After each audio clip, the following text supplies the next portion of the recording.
Live Punpun news. नमस्कार, आप देख रहे हैं लाइव पुनपुन न्यूज। और बस कुछ पल में श्री चिराग पासवान जी लाइव कॉन्फ्रेंस करने वाले हैं। आप देख सकते हैं लाइव पुनपुन न्यूज पर।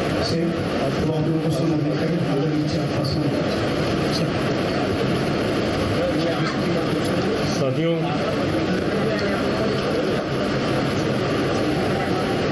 सबसे पहले आप सबका धन्यवाद कि आप लोग यहाँ पर आए।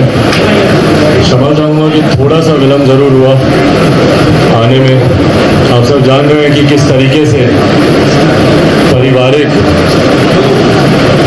तौर पर जो एक क्षति पहुँची है।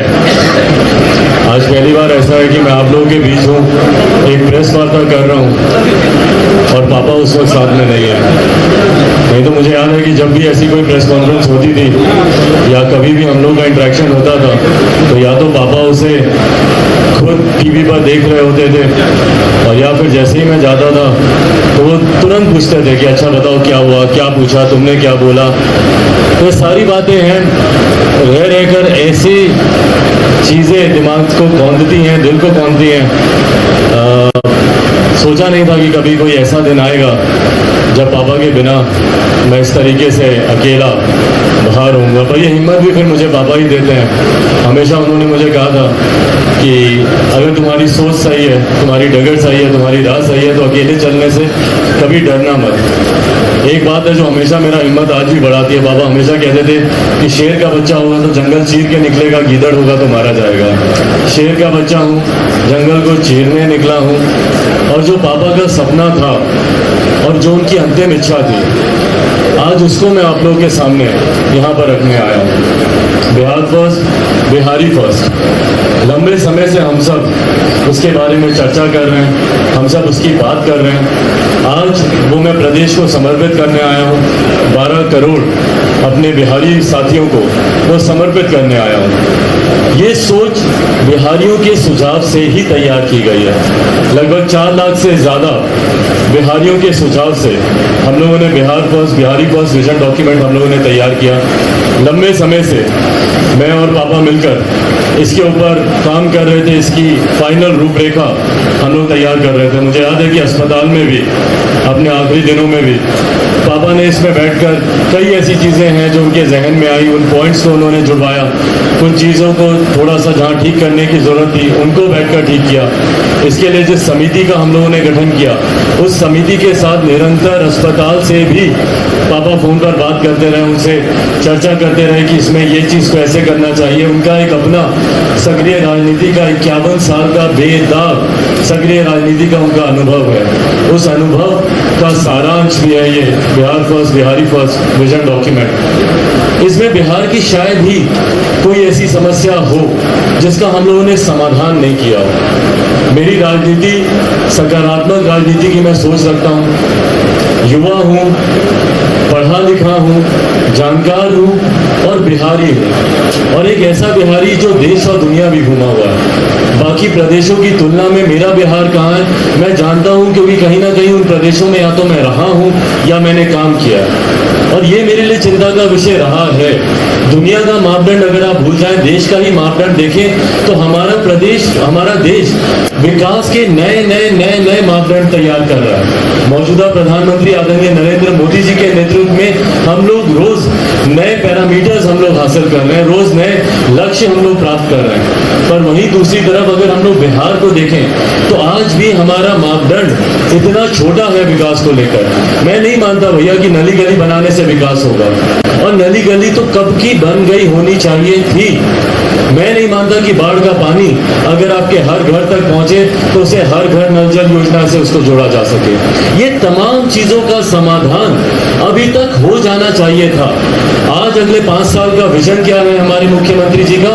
विजन है कि हम हर खेत को हम बिजली पहुंचाएंगे। भैया ये बिजली अभी तक पहुंच गई होनी चाहिए थी। कृषि प्रधान प्रदेश है हमारा, अभी तक ये प्राथमिकता पर होना चाहिए था कि हर खेत को बिजली, हर खेत को पानी, ये प्राथमिकता पर हम लोग को लेकर चलना चाहिए था, ना कि 15 साल के बाद आप इन चीजों का जिक्र करें। पलायन हमारे प्रदेश की जो सबसे बड़ी समस्याओं में से एक है। आप देखिएगा धीरे धीरे धीरे धीरे करके देश, जहाँ एक तरफ हमारा युवा देश है, जहाँ हम लोग बात करते हैं कि भैया 70% आबादी भारत में ऐसी है जिनकी आयु 35 वर्ष से कम है, और ये बहुत बड़ी ताकत होती है।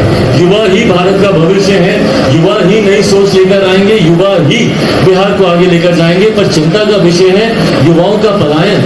जहाँ देश हमारा युवा है, वहीं प्रदेश हमारा धीरे धीरे बुजुर्ग होता जा रहा है। क्यों? क्योंकि सारे युवाओं का पलायन हमारे प्रदेश से होने लग गया है। रोजगार के लिए हो, शिक्षा के लिए हो, विभिन्न और कारणों से हो, व्यवसाय के लिए हो, पर जितने भी युवा हैं वो हमारे प्रदेश से धीरे धीरे पलायन करते जा रहे हैं, दूसरे प्रदेशों में जा रहे हैं, वहां पर रोजगार कर रहे हैं या शिक्षा हासिल कर रहे हैं। ये तमाम चीजें मेरे लिए चिंता का विषय है, और जब तक इन तमाम बिंदुओं पर हम लोग चर्चा नहीं करेंगे, जिस तरीके से यहाँ पर छात्रों की हालत है, जिस तरीके से शिक्षा प्रणाली है, या जिस तरीके से स्वास्थ्य सेवाएं हैं, जब तक हम लोग हर सेगमेंट को टारगेट नहीं करेंगे, तब तक जो विकसित बिहार का हम लोग का सपना है, शायद हम लोग उसको पूरा नहीं कर पाए। और यही कारण है कि एक लंबा समय बीत गया, लगभग 3 दशक, पिछले 3 दशक हम लोग सिर्फ बिहार में विकास की चर्चा ही करते रहे, पर सही मायनों में जो विकास यहाँ पे पहुंचना चाहिए था वो नहीं पहुंच पाया। अभी तक हम लोग अपने प्रदेश में सिर्फ जातीय समीकरण के आधार पर सरकारें बनती रही, सरकारें गिरती रही। अभी भी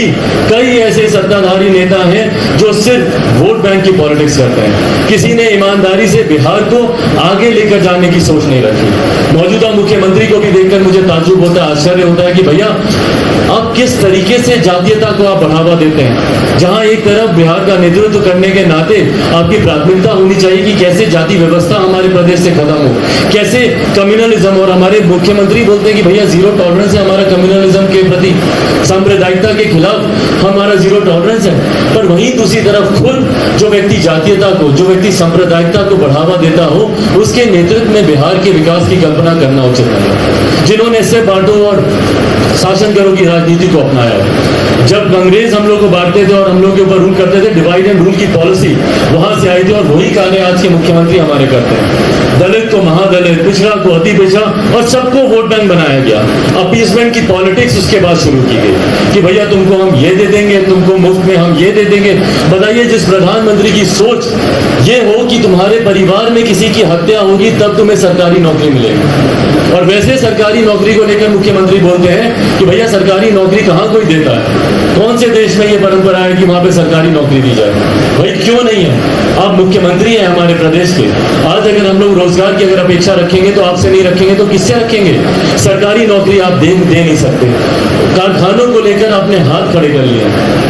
जिस तरीके से मुख्यमंत्री ने बोला कि लैंडलॉक्ड है हमारा एरिया, प्रदेश हमारा बिहार, भैया पंजाब भी ऐसे ही लैंडलॉक है, हरियाणा भी है, मध्य प्रदेश भी है, राजस्थान भी है, और आंकड़े आप लोग निकाल कर देखिए, हजारों की संख्या में वहां पर कारखाने खुले हुए हैं, और हमारे यहाँ कारखाने नए खुलना तो बंद, मुख्यमंत्री जी के कार्यकाल में आप देखिएगा कि कितने सैकड़ों जो चल रहे थे कारखाने वो बंद हुए। निरंतर मैंने मुख्यमंत्री से आग्रह किया कि सर सबसे पहले जितनी बंद मिलें पड़ी है उसको हम लोग को खुलवाने का काम करना चाहिए। पेपर मिल हो, चीनी मिल हो, कई ऐसे कारखाने, उसमें यंग आईटी प्रोफेशनल्स की टीम को आप हायर कीजिए और उन प्रोजेक्ट को कैसे फाइनेंशियली वायबल किया जाए उस पर हम लोग को काम करने की जरूरत है। नहीं, मुख्यमंत्री की सोच ही नहीं है उस तरफ से, ना शिक्षा को लेकर, ना रोजगार को लेकर। इतनी युवा विरोधी सोच के साथ हमारे मुख्यमंत्री हैं, वो चाहते ही नहीं है कि हमारे प्रदेश का युवा आगे बढ़े, और यही कारण है युवाओं का पलायन हमारे प्रदेश से होता जा रहा है। और मुख्यमंत्री तो कहते हैं कि भैया जितने युवा हैं वो अनुभवहीन होते हैं। ताज्जुब होता है मुझे, क्योंकि मुख्यमंत्री जी ने अपनी राजनीतिक शुरुआत भी युवा के तौर पर ही की थी। छात्र आंदोलन से वो निकले थे, जेपी के दौर से वो निकले थे, और उस वक्त उनकी जो राजनीति थी वो छात्र आंदोलन छात्रों युवाओं के लिए ही था। और आज जब दूसरे युवा आगे बढ़ना चाहते हैं, मेरे जैसे युवा जब विकास की सोच लेकर आना चाहते हैं, तो सबसे ज्यादा अगर हम लोग की कोई टांग खींचने का काम करता है, हम लोगों को पीछे धकेलने का काम करता है, तो हमारे मुख्यमंत्री ही वो काम कर सकते हैं। जो मुख्यमंत्री अपने प्रदेश के युवाओं को आगे नहीं बढ़ने दे सकता, तो वो प्रदेश हमारा कैसे आगे बढ़ेगा? इन तमाम चिंताओं पर हम लोग को काम करने की जरूरत है। और उसी की सोच के साथ हम लोगों ने बिहारी फर्स्ट विजन डॉक्यूमेंट लेकर आए हैं। उसके कुछ प्रमुख ऐसे बिंदु हैं जो मैं आप लोगों के मैं समक्ष रखना चाहता हूं कि किस सोच के साथ हम लोग चुनाव में जा रहे हैं। मेरी सोच सकारात्मक है, पॉजिटिव ऑप्टिमिस्टिक सोच वाला मैं व्यक्ति हूं। मैं चाहता हूं कि आने वाले 20 दिन पॉजिटिव तरीके से, सकारात्मक तरीके से, बिना किसी पे आरोप प्रत्यारोप लगाए हुए हम लोग सिर्फ और सिर्फ बिहार के विकास की बात करें। मैं आप लोगों के माध्यम से तमाम 12 करोड़ बिहारियों के सिर्फ 20 दिन अपने लिए चाहता हूं। इन 20 दिनों में ना सिर्फ बिहारी फर्स्ट को आप समझें, बल्कि इस बात का